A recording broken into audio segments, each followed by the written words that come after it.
Multiplication अवयवों के गुण के गुणन के गुणधर्म। सबसे पहले इसमें क्रम विनिमय नियम आपने इंटीजर्स में पढ़ा होगा, पूर्णांकों में क्रम विनिमय नियम। क्रम विनिमय नियम क्या होता है, इंटीजर्स के लिए क्या होता है। इंटीजर्स में अगर क्रम विनिमय नियम देखें तो कोई भी संख्या, कोई भी दो पूर्णांकों को अगर हम जोड़ें तो क्या आएगा, या गुणा करें, मल्टीप्लिकेशन की बात है, गुणा करें तो एक पूर्णांक ही प्राप्त होता है। वैसे ही यहाँ भी यदि दो अवयव ए और बी इस प्रकार है कि अवयव ए भी अस्तित्व में है, अस्तित्व में है मतलब क्या हुआ, इसका मतलब ए भी अस्तित्व में है, यानी कि उनकी गुणन संभव है। तो अवयव बी ए का अस्तित्व में होना आवश्यक नहीं है, यानी ये जरूरी नहीं है कि अवयव बी ए बी अगर संभव है तो ये जरूरी नहीं है बी ए भी संभव हो।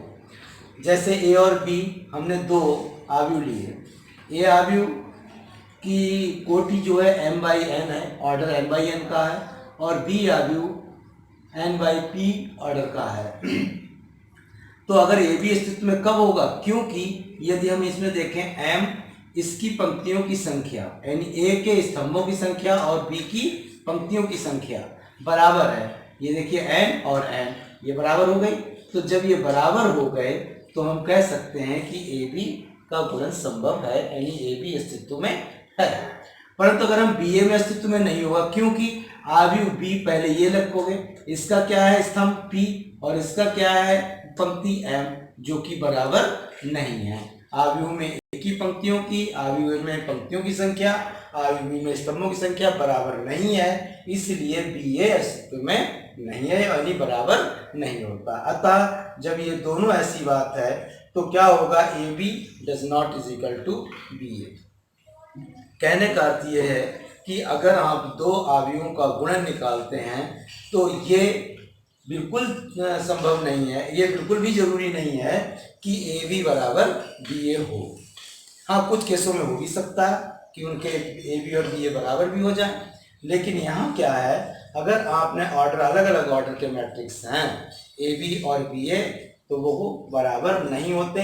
इसका मतलब क्या हुआ, सामान्यतः क्रम विनिमय नियम का पालन नहीं। तो इस प्रकार हम क्या देखते हैं, क्रम विनिमय नियम का पालन नहीं होता है। वहाँ इंटीजर्स में क्रम विनिमय नियम क्या होता था, 3+2 करो या 2+3 करो, आपको कोई फर्क नहीं पड़ेगा, तो वहाँ क्रम विनिमय नियम का पालन होता है।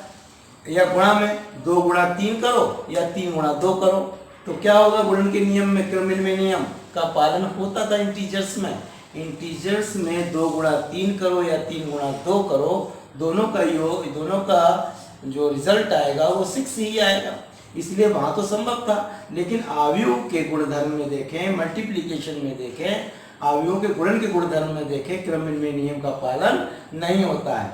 A B does not is equal to B A क्यों नहीं होता है, आपकी समझ में आ गया होगा। क्योंकि अगर हम ए और बी कोई दो मैट्रिक्स लेते हैं, ए का मैट्रिक्स ए का ऑर्डर है m/n और मैट्रिक्स बी का ऑर्डर है n/p, हम देखते हैं इसके स्तंभों की संख्या और इसके पंक्तियों की संख्या बराबर है, तो ए बी तो अस्तित्व में होगा।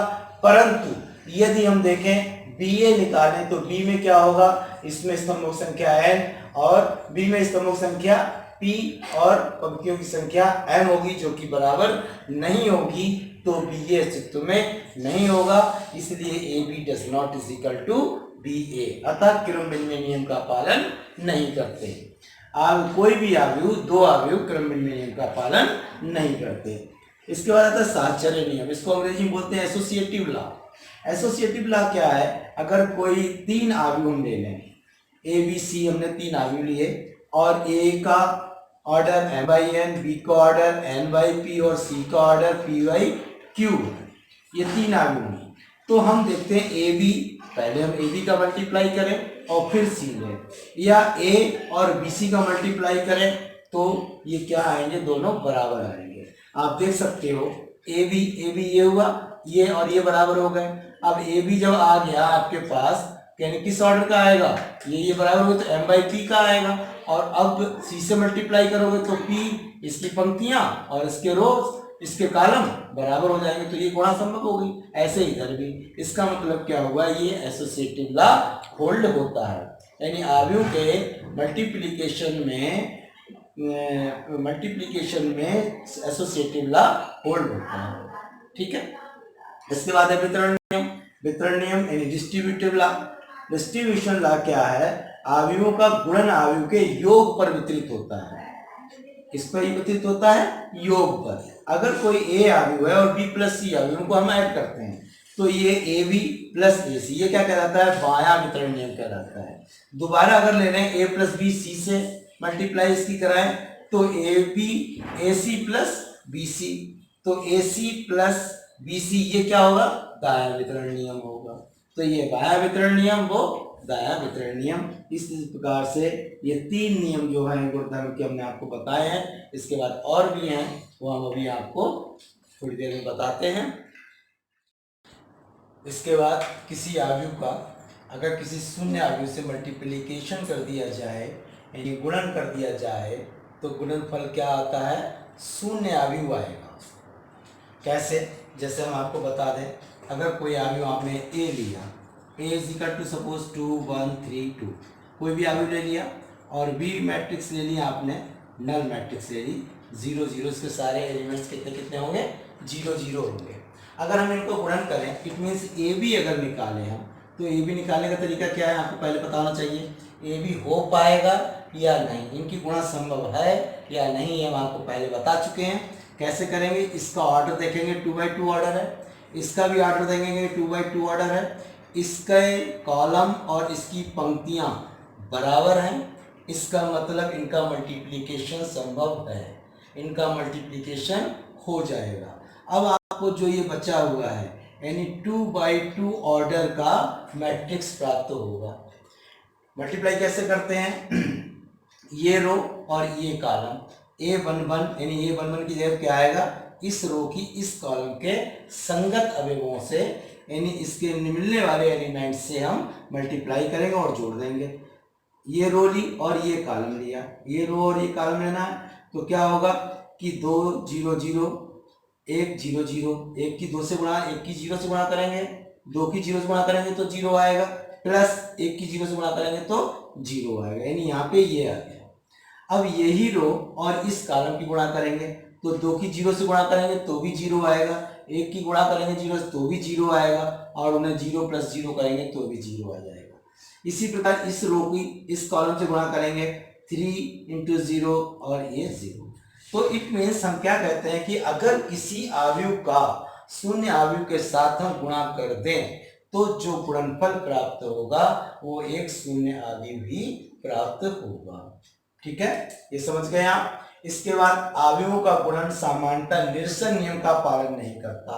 निरसन नियम मतलब कैंसिलेशन लॉ, कैंसिलेशन लॉ का पालन नहीं करता। कैसे?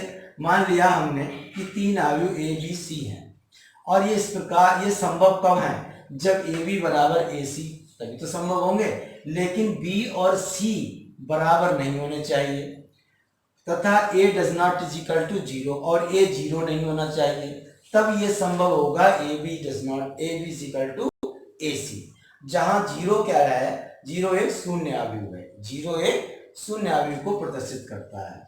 इसके बाद अगला है वर्ग अवयव के धन पूर्णांक की घातांक, positive integral powers of A square matrix. ये क्या चीज होती है? यदि एक वर्ग अवयव है, स्क्वायर मैट्रिक्स है, तो ए की पावर अगर 1 लिख दें तो उसको ए लिखा जा सकता है। ए की पावर n+1 है तो इसको ए की पावर n × ए लिखा जा सकता है, क्योंकि गुणन में अगर बेस समान है तो पावर ऐड हो जाती हैं, तो उस हिसाब से इसको ये भी लिखा जा सकता है। जहां n क्या है? नेचुरल नंबर है, n belongs to capital N, capital N का मतलब नेचुरल नंबर। ऐसे प्रत्येक अगर m n कोई 2 हम नेचुरल नंबर ले लें, m और n अलग अलग नेचुरल नंबर ले लें, तो अगर उनकी मल्टीप्लाई करें a की पावर m × a की पावर n, तो चूंकि बेस इक्वल है तो इनकी पावर्स क्या हो जाएंगी? ऐड हो जाएंगी। तथा दूसरी तरफ अगर हम देखें a की पावर n की पावर n कर दें, यानी पावर्स के ऊपर पावर हो तो इनकी पावर के ऊपर पावर गुणा हो जाती है। ये इंडिसेस का नियम है, घातांक का नियम है, तो a की पावर mn हो जाएगा। ठीक है, यहाँ पे स्क्वायर मैट्रिक्स की बात कभी कभी हम करते हैं। अगर हम कोई मैट्रिक्स A ले लें और हम उसको सपोज ये ले लिया 2 1 3 2, अगर हम इसका A² निकालें तो कुछ लोग क्या करते हैं, इसके एलिमेंट्स का स्क्वायर कर देते हैं। एलिमेंट्स का स्क्वायर क्या है, गलत तरीका हो जाएगा, यानी 4 1 9 4, ये क्या है, रॉन्ग आंसर है, ये गलत हो गया। ए स्क्वायर का मतलब होता है ए डॉट ए, यानी ए की ए से मल्टीप्लाई कीजिए, ये लीजिए फिर इसको दोबारा लिखिए और उसको मल्टीप्लाई करेंगे तो वो आएगा ए स्क्वायर। ठीक है, तो इस तरह से आप, ये एक्सरसाइज है अगली, इस पर यानी नियमों पर आधारित है, जिसमें क्रम विनिमय नियम या साहचर्य नियम, एसोसिएटिव लॉ और वितरण नियम यानी डिस्ट्रीब्यूशन लॉ, इससे संबंधित कुछ क्वेश्चंस हैं, इनको आप करना है। ठीक है, इसके बाद हम आपको पढ़ाएंगे transpose of A matrix. Transpose of A matrix क्या होती है कि मैट्रिक्स की रो और कॉलम को इंटरचेंज करना ट्रांसपोज ऑफ ए मैट्रिक्स कहलाता है। इसको हम आपको अगले वीडियो में बताएंगे, ट्रांसपोज ऑफ मैट्रिक्स। और उसके बाद एक और टॉपिक बचा है इनवर्स ऑफ ए मैट्रिक्स, कि कैसे निकालें। हम इनवर्स निकालने के दो तरीके होते हैं, एक सिंपल तरीका, एक साधारण तरीका बोलते हैं इसे, और एक आपको उसका मल्टीप्लिकेशन करना है। तो आपके दो टॉपिक बचते हैं, ट्रांसपोज ऑफ ए मैट्रिक्स और उसके बाद दूसरा क्या है कि इनवर्स निकालना।